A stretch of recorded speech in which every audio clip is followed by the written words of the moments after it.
Dear Saint Joseph, build me a home made out of love and faith, not of stones, with rooms for Jesus and Mary to stay.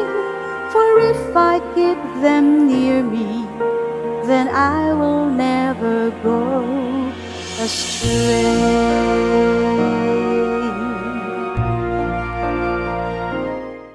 Mayong adlaw kanatong tanan. Ang kalinaw o gugma sa Dios magauban unta kanato. Ako gitahasan sa pagpamalandong sa ika-22 nga adlaw. Diin ang tema San Jose salamin sa pagpailob. Ang pagpailob o pagpasinsya usa ka hiyas o birtud nga lisud alang sa kadaghanan nga bansayon. Ang pagpabilin nga malinawon ug kalmado bisan pa man sa mga hagit o mga pagsulay sa imong kinabuhi. Si San Jose atong modelo sa pagkamapailubon. Ang kinabuhi dili sayon para kang San Jose. Sa dihang nagbabdo si Maria kang Hesus, nagpaabot siya ug naghulat unsay buot ipabuhat sa Ginoo kaniya. Ang pagpaabot iyang gigamit nga kahigayunan aron mutubo ug mulambo ang iyang pailob ug pagkabalaan. Sa dihang nawala si Hesus didto sa Jerusalem, pasinsyuso sang nangita niini. Sa matag higayon si San Jose kanunay nga malinawon, maluluyon, kalmado ug masaligon sa langitnong grasya. Kung ikaw mapailubon, wala ka na magpasabot nga dili ka na makasinati o mga kalisdanan. Sa gihapon, makasinati ka og mga pagsulay aron masukod unsa kadako sa imong gugma ug pailob. Usa ka bahin sa imong kinabuhi diin imong mabansay ang birtud sa pagpasinsya mao ang pagkamapasayloon ngadto sa uban. Sa matag higayon nga ikaw makasinati o mga tawo nga lisod sabton, pangayua sa Ginoo ang grasya sa paghigugma sa imong isig katawo. Ang pagbansay, pagkapasensyuso ug pagkamaluluyon maghatag kanimo og daghang kaayuhan ug ikaw magmadaogon niining kinabuhia ug sa sunod pa nga kinabuhing dayon. Diha sa imong mga pag-ampo, pangayua nga masabtan nimo ang mga tawo nga walay pailob, mga tawo nga walay pasinsya ug walay kaluoy aron ang kabulahanan imong maangkon. Nahinumdum ko sa akong apuhan, mga kapin na sa 50 na katuig ang milabay. Si Lolo Pipi usa ka mananagat sa isla sa duong sakop sa Bantayan. Padulong na siya mulakaw kay mamasol usan anak kaadlaw. Ako siyang gipangutana.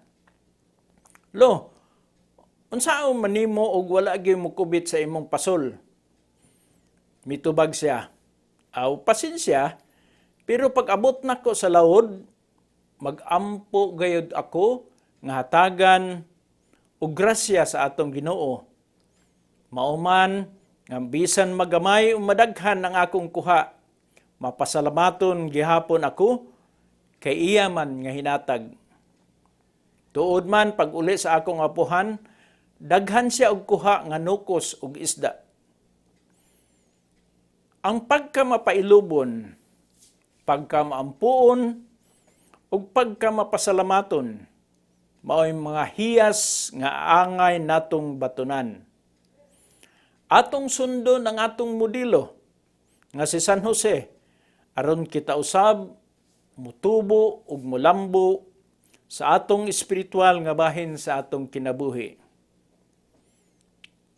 San Jose, iampo mo kami. Amen.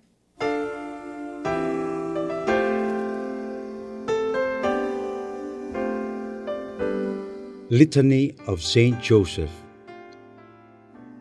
Lord, have mercy. Lord, have mercy. Christ, have mercy. Christ, have mercy. Lord, have mercy. Lord, have mercy. Christ, hear us.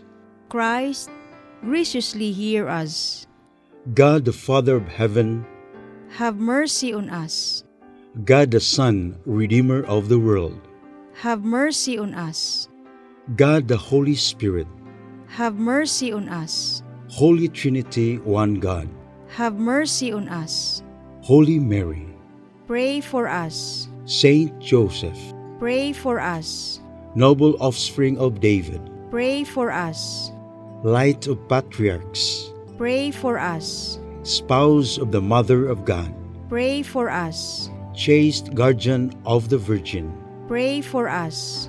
foster father of the Son of God, Pray for us. zealous defender of Christ, Pray for us. head of the Holy Family, Pray for us. Joseph most just, Pray for us. Joseph most chaste, Pray for us. Joseph most prudent, Pray for us. Joseph most courageous, Pray for us.